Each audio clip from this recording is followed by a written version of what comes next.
ప్రతి అక్షరం ప్రజల పక్షం. HR9 న్యూస్ టీవీకి స్వాగతం, సుస్వాగతం. రోజు బీజేపీ పార్టీ కేంద్ర ప్రభుత్వంలో ఉన్న బీజేపీ పార్టీ బడ్జెట్ ప్రవేశపెట్టడం జరిగింది. ఈ బడ్జెట్ అనడం కంటే దీన్ని ఎన్నికల మేనిఫెస్టో అనడమే కరెక్ట్ కాబోలు. ఎన్నికల మేనిఫెస్టో అయితే ఏది పడితే అది చెప్పొచ్చు, ఏ వివరాలు లేకుండా చెప్పొచ్చు, ఏ హామీ అయినా ఇవ్వచ్చు. కానీ బడ్జెట్ అయితే నంబర్స్ తో కూడింది, డీటెయిల్స్ ఇస్తూ నంబర్స్ చెప్తూ టైం ఫ్రేమ్ చెప్తూ చేయాల్సింది బడ్జెట్. మరి బీజేపీ పార్టీ ప్రవేశపెట్టిన ఈ బడ్జెట్ ఎన్నికల మేనిఫెస్టోను తలపిస్తుంది. 4 అంశాలు మాత్రమే మాట్లాడారు ఆంధ్ర రాష్ట్రం గురించి. వీటిల్లో బడ్జెట్ ప్రవేశపెట్టక ముందు చంద్రబాబు గారు 1,00,000 కోట్ల రూపాయలు ప్రతి సంవత్సరము మాకు అవసరం ఉంటుంది వివిధ ప్రాజెక్టులకి అని చెప్పారు. అసలు చంద్రబాబు గారు ఆ 1,00,000 కోట్లు అన్న ఫిగర్ కి ఎలా వచ్చారో మాకైతే అర్థం కాలేదు. బికాస్ ఆంధ్ర రాష్ట్రం ఏర్పడిన రోజున విభజన చట్టంలో ఉన్న అన్ని హామీలను ఆర్థికంగా లెక్కేస్తే వాల్యూ కడితే కనీసం 12 లక్షల కోట్ల నుంచి 15 లక్షల కోట్ల వరకు విలువ చేస్తుంది. కానీ చంద్రబాబు గారు ఇవేవి పట్టించుకోకుండా 1,00,000 కోట్లు 5 సంవత్సరాలకు 5 లక్షల కోట్లు అని వాల్యూ కట్టినట్టుంది. చంద్రబాబు గారేమో 1,00,000 కోట్లకు అడిగారట.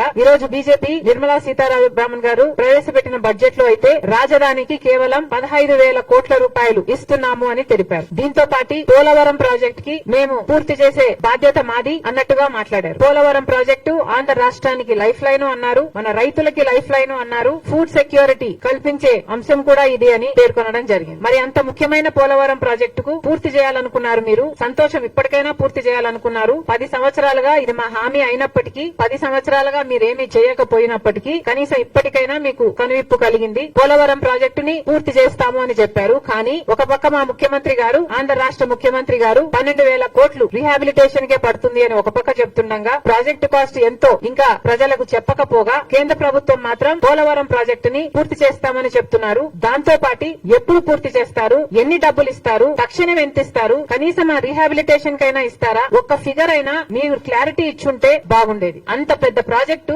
మీరే అంటున్నారు లైఫ్ లైన్ అని, మీరే అంటున్నారు ఫుడ్ సెక్యూరిటీ కలిగించేది అని. మరి అంత ముఖ్యమైన ప్రాజెక్ట్ కి ఈ అంబిగ్విటీ ఎందుకో, ఇంత వేగ్ గా దీన్ని ఎందుకు మీరు హ్యాండిల్ చేశారో మాకైతే అర్థం కావటం లేదు. దీని తర్వాత కర్నూలు దగ్గర ఒక ఇండస్ట్రియల్ హబ్, కొప్పర్తి దగ్గర ఇంకొక ఇండస్ట్రియల్ హబ్ మీరు సహకరిస్తామని చెప్పారు. దానికి సంబంధించి డబ్బులు ఇస్తామని అన్నారు. కానీ అవి కూడా ఎంత ఇస్తారో స్పష్టం చేయలేకపోయింది బీజేపీ పార్టీ. అంటే మీరు డబ్బులు ఇస్తాము ఇండస్ట్రియల్ డెవలప్మెంట్ కోసం అని చెప్తూనే ఎన్ని డబ్బులు ఇస్తారో చెప్పకపోతే అది మేము ఏమనుకోవాలి? అంటే రోడ్లకు, పైప్ లైన్లకు మీరు ఇస్తున్న డబ్బు 500 కోట్ల, లేకపోతే ఇన్ఫ్రాస్ట్రక్చర్ కూడా కలుపుకొని 5,000 కోట్ల? మీరు ఏం మాట్లాడుతున్నారు మాకైతే క్లారిటీ లేదు. అందుకే అంటున్నాం బడ్జెట్ అంటే అంకెలకు సంబంధించిన విషయం. కానీ ఎక్కడా మీరు అంకెలు ఇవ్వకుండా వేగ్ గా దీనికిస్తాం దానికిస్తాం అని కబుర్లు చెప్పినట్టుగా ఉంది ఎన్నికల మేనిఫెస్టో లాగా. ఇంకా గ్రాంట్స్ ఇస్తాం వెనుకబడిన ప్రాంతాలకి, ఉత్తరాంధ్రకైతేనేమి, రాయలసీమకైతేనేమి, ప్రకాశంకైతేనేమి గ్రాంట్స్ ఇస్తామని చెప్పారు. అది కూడా ఎప్పుడు ఇస్తారు, ఎంత ఇస్తారు, ఏ ప్రాంతానికి ఎంత ఇస్తారు, ఒకటైనా క్లారిటీ ఉందేమో, కనీసం టీడీపీకైనా జనసేనకైనా క్లారిటీ ఉందేమో